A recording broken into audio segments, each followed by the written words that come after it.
Good morning students. मैं आपकी science की टीचर बोल रही हूँ। बेटे आज मंडे है, साइंस डे है, तो ऑब्वियसली कुछ नया सीखेंगे आज। लेकिन वो कुछ भी करने से पहले मेरी दो बातें आपने माननी है। सबसे पहली बात, जो भी घर में आपको सबसे ज़्यादा पढ़ाई के लिए कहता है, जिसको आपकी ज़्यादा फिक्र है पढ़ाई की, उसको अपने पास बिठाओ, बुलाओ पहले। चाहे मम्मी हैं, पापा हैं, बड़े भैया दीदी जो भी हैं, ठीक है। बेशक तब तक वीडियो बंद कर दो। दूसरी बात, एक कॉपी पेंसिल अपने हाथ में लो, एक कॉपी और पेंसिल उनके हाथ में दो जो आपके साथ बैठे हैं। होगा क्या, आज जो भी सीखेंगे नया, उसके बीच बीच में आपको क्वेश्चंस दिखाई देंगे। वो क्वेश्चंस के आंसर आप लिखोगे, और वो तभी लिख पाओगे जब मेरी आवाज़ ध्यान से सुनोगे और ये स्लाइड्स बड़े ही ध्यान से देखोगे। एंड में क्या करेंगे, मैं आंसर्स बोलूँगी और आप अपने पापा या मम्मा की कॉपी चेक करोगे, वो आपकी कॉपी चेक करेंगे। फिर देखेंगे दोनों में से ज़्यादा मार्क्स किसने लिए, और आप अपने मार्क्स मेरे को स्कूल ग्रुप में फटाफट से लोड करोगे, भेज दोगे, ठीक है। तो स्टार्ट करते हैं। अच्छा, अब जिस भी घर में बैठे हो, एक बार नज़र घुमाओ और देखो कि घर कैसे बना है। आपको दीवारें नज़र आई? अच्छा, एक घर आपके सामने भी है स्क्रीन पे। अब ये सोचो कि ये कौन सी ऐसी छोटी से छोटी चीज़ है जिसको आपस में ही जोड़ते गए और पूरा का पूरा हमारा स्ट्रक्चर तैयार हो गया। पूरा का पूरा पहले कमरा बना, फिर कमरे से दूसरा कमरा बना, फिर पूरा घर तैयार हो गया। ऐसी छोटी से छोटी चीज़ कहाँ से किया होगा? मेरे को लगता है सभी को पता चल गया कि वो छोटी से छोटी चीज़ कौन सी है। क्या है? Brick, right. जिस बच्चे ने ब्रिक बोला, उस बच्चे ने आज के चैप्टर का नाम भी बोल दिया। अभी सिर्फ इतना सुनो कि चैप्टर का नाम है सेल। आगे उसके हमने स्ट्रक्चर्स और फंक्शंस भी करने हैं, तो वो हम धीरे धीरे करेंगे। आपने इतना याद रखना है कि ब्रिक और सेल दोनों सेम हैं, ठीक है। अब चैप्टर में अगर हम देखें, सबसे पहली चीज आती है डिस्कवरी ऑफ द सेल। तो बेटे जिसकी फोटो आप देख रहे हो, ये है एक साइंटिस्ट रॉबर्ट हुक। इन्होंने क्या किया था, 1665 में इन्होंने एक सिंपल अपना एक माइक्रोस्कोप बनाया। माइक्रोस्कोप क्या होता है? माइक्रोस्कोप एक ऐसी डिवाइस है, ऐसी मशीन है जिससे आप आंखों से ना दिखने वाली चीज़ों को भी देख सकते हो। मैग्नीफाई कर देता है, ये उसकी इमेज को बढ़ा देता है, उस चीज़ को जो भी हम इस माइक्रोस्कोप के नीचे देखें। अब आप सोच रहे होंगे कि मैम ये वाला माइक्रोस्कोप तो ऐसा है नहीं जैसा हमने अपनी साइंस लैब में देखा था। तो बेटे ये बहुत पुराना, जब ये रॉबर्ट हुक ने बनाया तब ये बड़ा मतलब पहले के माइक्रोस्कोप्स थे ना, तो ये आज के माइक्रोस्कोप्स तो बहुत ज़्यादा डिफाइंड हैं, अच्छे हैं। ये शुरू के बने थे, इसलिए थोड़ी सी इनकी शेप डिफरेंट है। तो इस माइक्रोस्कोप के नीचे रॉबर्ट हुक ने किया क्या, उन्होंने एक पेड़ की बार्क क्या होती है? पेड़ का अगर हम ऊपर से छिलका उतारे ना तने का, तो उसको बार्क बोलते हैं। वो वाली बार्क उन्होंने इस माइक्रोस्कोप के नीचे रखी और देखा कि किस चीज़ से बनी होगी ये। तो जब देखा तो उनको पता लगा कि ये जो पेड़ की बार्क थी, ये वाली बार्क इनको ऐसी नजर आई। और ये क्या है? हनीकॉम्ब। हनीकॉम्ब क्या होता है? मधुमक्खी का छत्ता। देखा है, सबने देखा है। अब हनीकॉम्ब और ये वाला जो बार्क रॉबर्ट हुक ने रखा था अपने माइक्रोस्कोप के नीचे, क्या दोनों में चीज सिमिलर थी? सेम चीज क्या थी कि ये जो दोनों बॉक्सेस है ना, ये एक बॉक्स, ये दूसरा बॉक्स, ये आपस में एक वॉल से सेपरेट हो रहे थे। बीच में एक दीवार थी, दिख रही है आपको? ये इससे एक दीवार से सेपरेट हो रहे हैं। तो उन्होंने इसका नाम जो रखा सेल, जैसे कि एक आप किसी भी जेल में मान लो चले जाते हो तो अलग अलग कमरों में रखे होते हैं ना, क्या कहते हैं उनको, कैदी। तो एक कैदी दूसरे कैदी के कमरे की जो दीवार है उससे सेपरेट होता है। इसी हिसाब से रॉबर्ट हुक ने सेल को डिस्कवर किया कि वो छोटी से छोटी चीज जिससे कि एक लिविंग थिंग बनती है वो क्या है, ये एक बॉक्स है या एक सेल है।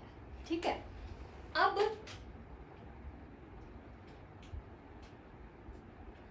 Now comes the first question. पहला क्वेश्चन फटाफट लिखना शुरू करो। क्या है?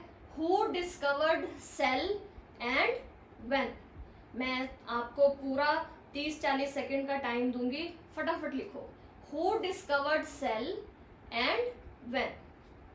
सेल की डिस्कवरी किसने की और कब की? दोनों आंसर्स मैंने आपको पहले दे दिए।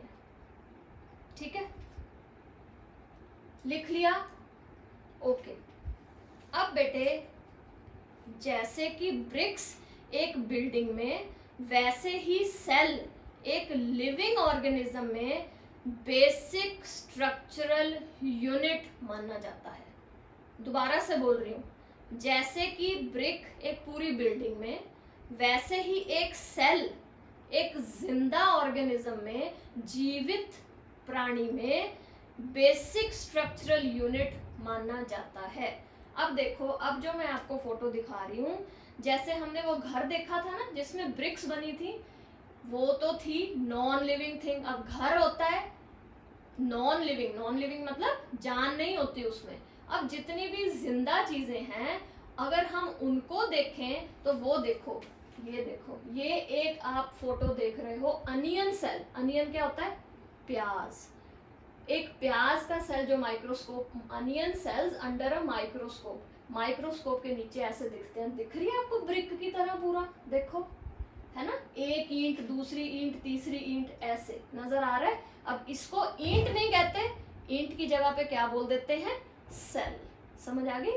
अब ये वाले सेल्स जो हैं, इनको एक सेल को बोलते हैं बेसिक स्ट्रक्चरल यूनिट। अब आप एक बात ध्यान दो बेटा, कि अगर हम एक ईंट लें, एक ईंट से हम उसकी उस ईंट की तरह अगर और ईंटें लें, ऐसी कई सारी ईंटों को मिला के हम कितने सारे डिजाइन, कितनी सारी शेप्स, कितने सारे साइजेस की स्ट्रक्चर्स बना सकते हैं। अब कोई तो चाहता है कि मैं एक कमरा बनाऊं, कोई चाहता है मैं 2 बनाऊं, लेकिन वो इस्तेमाल क्या करता है? ब्रिक्स करता है। तो अगर हम एक ब्रिक लेकर कितने सारे डिजाइन और स्ट्रक्चर्स बना सकते हैं, तो इसी तरह सेल्स भी लेकर हम कितने ही तरह के लिविंग ऑर्गेनिजम्स, कितने ही तरह के छोटे बड़े जीव जंतु बना सकते हैं, बने हैं। अब एक बड़ी मजेदार चीज आपको बताऊं। अच्छा चलो, उससे पहले क्वेश्चन नंबर 2 आ गया। लिखो, what is the basic structural unit in living organisms called. Living organisms का लिखना है। मैंने आपको अभी दोनों बताए, बिल्डिंग का भी बताया और लिविंग ऑर्गेनिजम्स का भी बताया, लेकिन आपने सिर्फ basic structural unit living organisms का लिखना है। लिखो, शाबाश, वेरी गुड। अब आगे एक बड़ी मजेदार चीज जो आपके चैप्टर में से ही ली है मैंने, द एग ऑफ अ हैन। दिख रहा है? मुर्गी भी दिख रही है, उसका अंडा भी दिख रहा है। अब ये जो एक अंडा है, the egg of a hen represents a single cell. Single cell, देखो ये एक बहुत बड़ी एग्जांपल है कि एक सिंगल सेल है और हम अपनी खुली आंखों से देख भी सकते हैं, माइक्रोस्कोप की जरूरत नहीं पड़ती इसके लिए, है ना। तो the egg of a hen represents a single cell, ये भी याद रखना। चलो आगे चलते हैं। Oh wow, question number 3, how many cells an egg of a hen represent. How many cells an egg of a hen represents. अभी बताया आपको कितने सेल्स रिप्रेजेंट करता है एक अंडा मुर्गी का, वो लिखना आपने, राइट?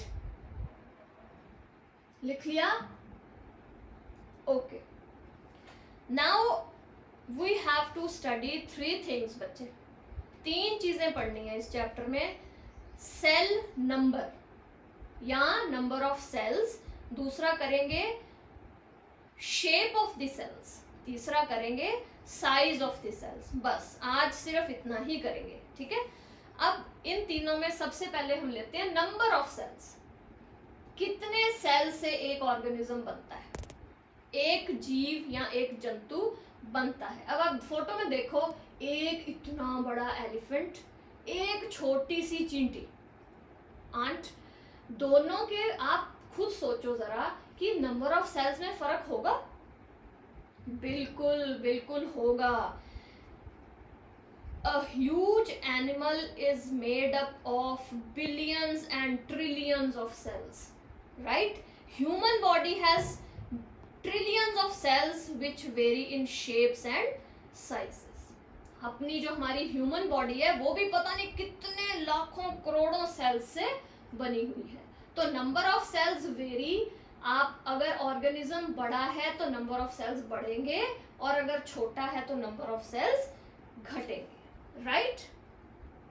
वेरी वेरी इंपॉर्टेंट और मजेदार चीज। अब देखो बेटे, अब जो हमने पढ़ना है, समझना है, वो है कि ऑर्गेनिजम्स को हम दो भागों में बांट सकते हैं। देखो, एक है यूनिसेलुलर, दूसरा है मल्टीसेलुलर। अब आप ये समझोगे कि यूनिसेलुलर और मल्टीसेलुलर क्या होता है। नाउ देख, सी हियर, यूनी का मतलब वन, सेलुलर मीन्स सेल। वो वाले ऑर्गेनिजम्स जो सिर्फ एक ही सेल से बने हैं उनको बोलते हैं यूनिसेलुलर ऑर्गेनिज्म। ये पढ़ो, देखो यहाँ पे, organism that only have a single cell. ऐसे ऑर्गेनिजम्स जो सिर्फ एक सेल से बने हैं। सोचो, हैरानी वाली बात है कि कोई ऐसा भी ऑर्गेनिज्म हो सकता है, जिंदा चीज हो सकती है जो सिर्फ एक ही चीज से, एक सेल से बनी हो। हैं, क्या है? देखो एग्जांपल्स, अमीबा, बैक्टीरिया, पैरामीशियम। ये ऐसी चीजें हैं जो सिर्फ एक ही सेल है, दूसरा सेल ही नहीं है इनमें, ओनली वन सेल। अब दूसरी कैटेगरी आ गई multi cellular organism. Multi means obviously multi का मतलब बहुत, एक तो नहीं कम से कम, है ना। तो जिनमें मोर देन वन सेल होते हैं, बहुत सारा सेल से बनते हैं जो ऑर्गेनिजम्स, उनको बोलते हैं multi cellular. Organism consisting of many cells, जिनमें बहुत सेल्स होते हैं। अब इनकी एग्जांपल्स, सारे प्लांट्स, जितने भी हमें प्लांट्स नजर आते हैं, पेड़ पौधे, फल फ्रूट नजर आते हैं, ये सब मल्टी सेलुलर हैं। और दूसरी एग्जांपल, एनिमल्स। एनिमल्स मतलब हर तरह के जानवर। अब देखो इस स्लाइड से हमने क्या सीखा कि ऑर्गेनिज्म, जीव जंतु जितने भी हैं, हम उनको दो में डिवाइड कर सकते हैं, दो भागों में। एक unicellular means made up of single cell, और multicellular means made up of many cells. समझ आया? वेरी गुड, आगे चले। Oh wow, next question number 4, what do you mean by unicellular? अभी मैंने बताया था कि यूनिसेलुलर क्या होता है, ठीक है।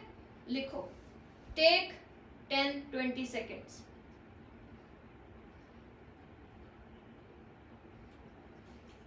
Very good.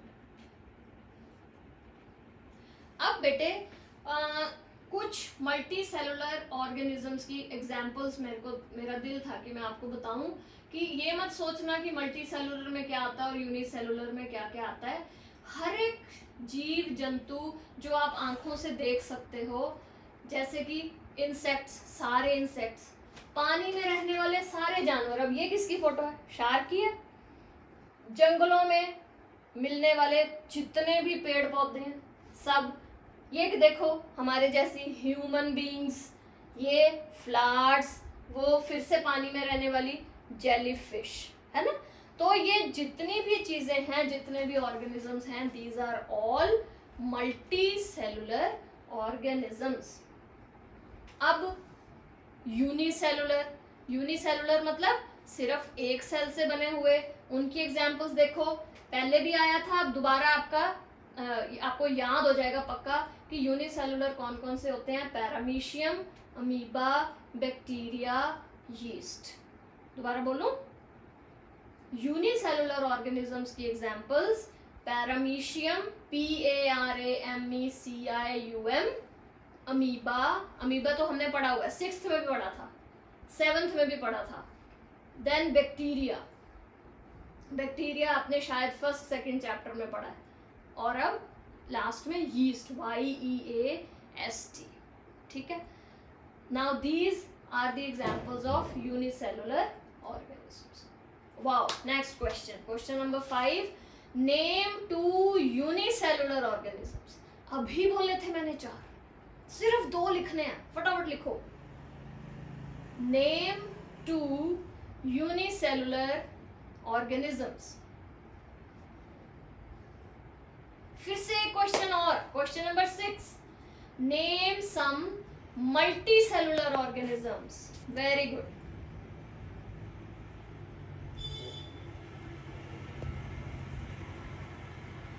Okay, now comes, हमने नंबर ऑफ सेल्स कर लिया कि कितने नंबर्स होते हैं, नंबर ऑफ सेल्स होते हैं ऑर्गेनिजम्स में। अब हम आते हैं शेप ऑफ द सेल्स पे।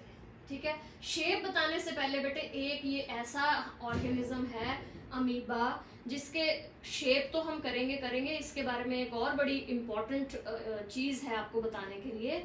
A single celled organism like amoeba captures and digest food, respires, excretes, grows and reproduces. बताओ, मतलब क्या हुआ कि ये एक ऐसा ऑर्गेनिज्म है जो सिंगल सेल्ड है, मतलब सिंगल्स एक ही सेल का बना हुआ है, लेकिन सारे फंक्शन करता है।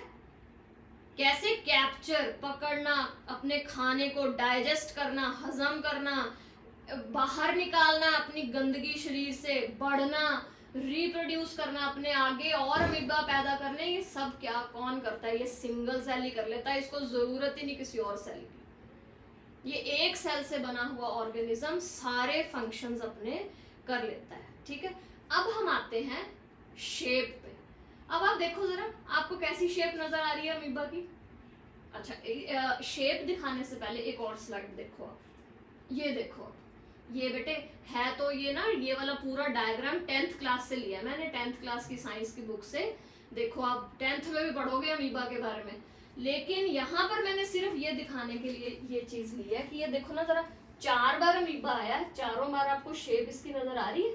आप इसको क्या नाम दे सकते हो इस शेप को? अब देखो, मैथ्स में आप करते हो ना रेगुलर शेप्स और इरेगुलर शेप्स। रेगुलर शेप्स जो डिफाइन कर सकते हो, इसकी तो हम डिफाइन ही नहीं कर सकते, कभी कहाँ से निकला हुआ है, कभी किधर से निकला हुआ है। तो एक बात याद रखना, अमीबा की जो शेप है that is irregular. Regular shape नहीं है इसकी, कहीं पे भी कुछ भी तरह की शेप बना लेता है अपनी। Amoeba has irregular shape. दूसरी चीज जो इसकी बड़ी इंपॉर्टेंट क्वेश्चन आते हैं पेपर में इसके बारे में, that is about pseudopodia. Now what is pseudo? Pseudo is false, podia is feet. ये देखो, ये इसके false मतलब झूठे, feet मतलब पैर। ये अपने झूठे पैर ऐसे फैला लेता है, क्या करने के लिए? फूड। अब मैं वैसे डायग्राम आपको समझा ही दूं, 10th में दोबारा से करेंगे। ये एक फूड पार्टिकल आया अमीबा के पास, अमीबा ने स्यूडोपोडिया, फॉल्स फीट, झूठे पैर निकाले और उस पार्टिकल को कैप्चर करने की कोशिश कर रहा है, पकड़ने की कोशिश कर रहा है। ये देखो, फूड वैक्यूल उसने पकड़ भी लिया, अपने अंदर ले गया, और ये देखो फूड पार्टिकल उसके पेट में चला भी गया। ठीक है, तो स्यूडोपोडिया के बारे में भी क्वेश्चन आ जाता है। What do you mean by pseudopodia? That is pseudo is false, podia is feet. False feet amoeba के, इसको हम कहते हैं स्यूडोपोडिया। नाउ ये हो गया अमीबा। शेप कैसी थी अमीबा की? Irregular, right? अरे वाह, next question, question number 7, what is the shape of amoeba? Amoeba की शेप कैसी है? लिखो, शाबाश।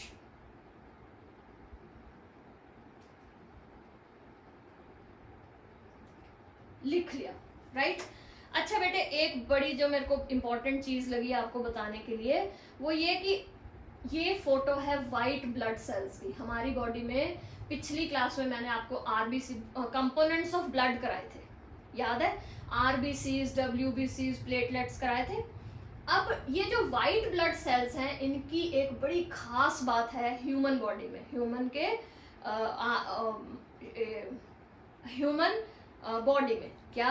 अ white blood cell in human blood is an example of a single cell which can change its shape.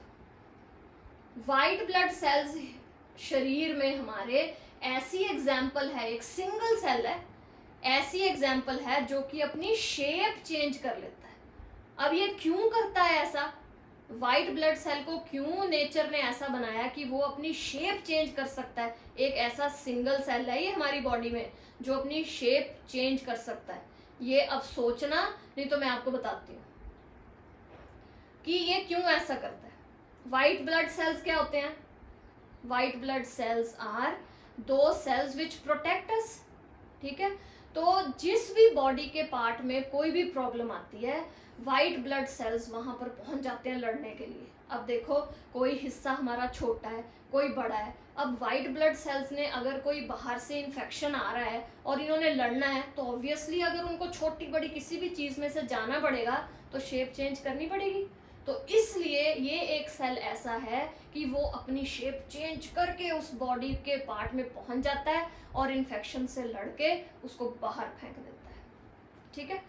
अब next चीज, shape of the sales में हमने एक और चीज करनी। उससे पहले एक क्वेश्चन आ गया, question number 8। Name one single cell in human body that can change its shape.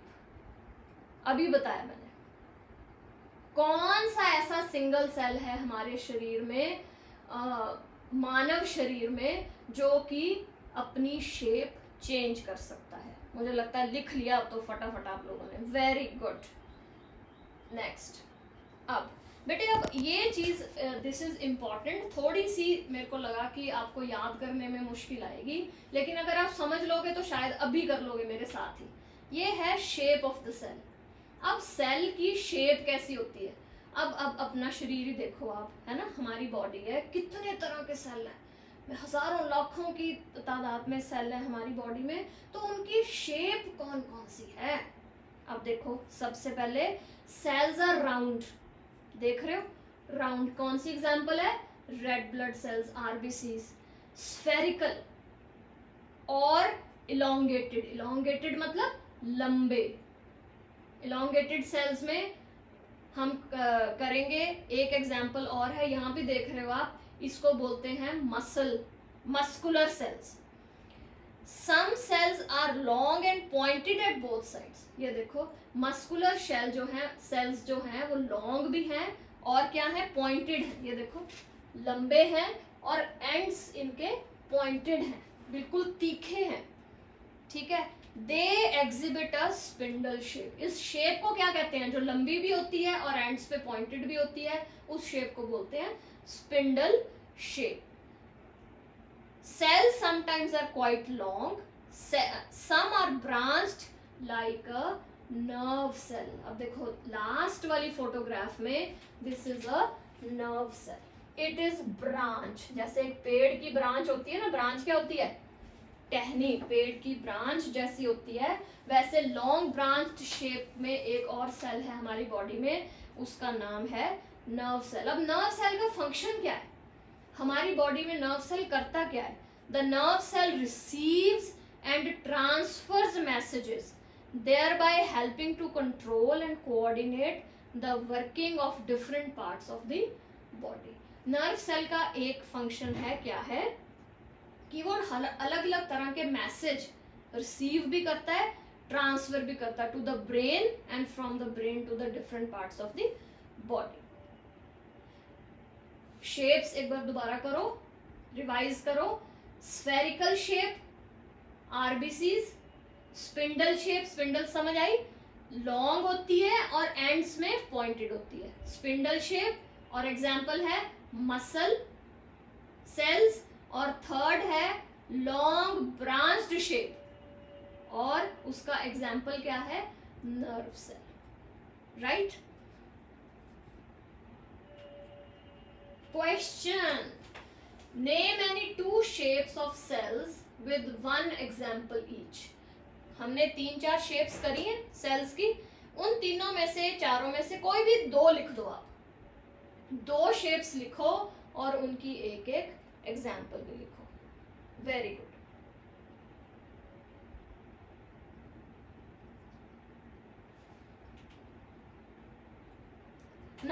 Now come the last part of this video, that is size of the cell. एक सेल का साइज कहां से कहां very करता है। The size of the cells in living organisms may be as small as a millionth of a meter, micrometer or micron, or only a few, or maybe as large as a few centimeters. Now see here,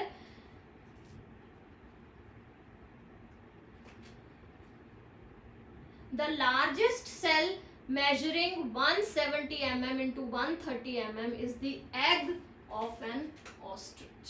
See here, ostrich eggs are 6 inches in diameter and can weigh up to 1.3 kgs. This is the largest cell. अगर आपसे पूछे कि largest cell कौन सा होता है, तो that is the egg of N ostrich. And the minimum, छोटे से छोटा bacterial cells that vary from 0.5 to 5 micrometers in length. So this is the size of the cells, right? Now the last question of this video, name the largest cell. Largest cell जो है वो क्या है, कौन सा है, उसका नाम लिखो। अभी बताया मैंने पिछली स्लाइड में।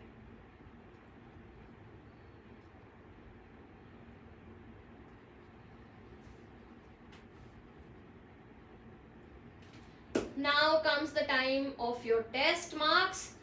अब सारे क्वेश्चंस आपके सामने हैं, मैं इनके आंसर्स बोलूंगी, आप अपनी कॉपी पहले चेंज कर लो, और कॉपी चेंज करने के बाद आंसर्स टिक करते जाओ। जितने मार्क्स आए उतने 10 नंबर का टेस्ट बनेगा। ये देखो क्लास में 10 में से मार्क्स देने आपने। मैं अभी आंसर्स बोल रही हूँ, आंसर्स चेक करो और मार्क्स दो। एंड अपने मार्क्स पापा मम्मी के नहीं भेजने मुझे, आपने अपने मार्क्स मेरे को स्कूल ग्रुप में दो। Who discovered cell and when?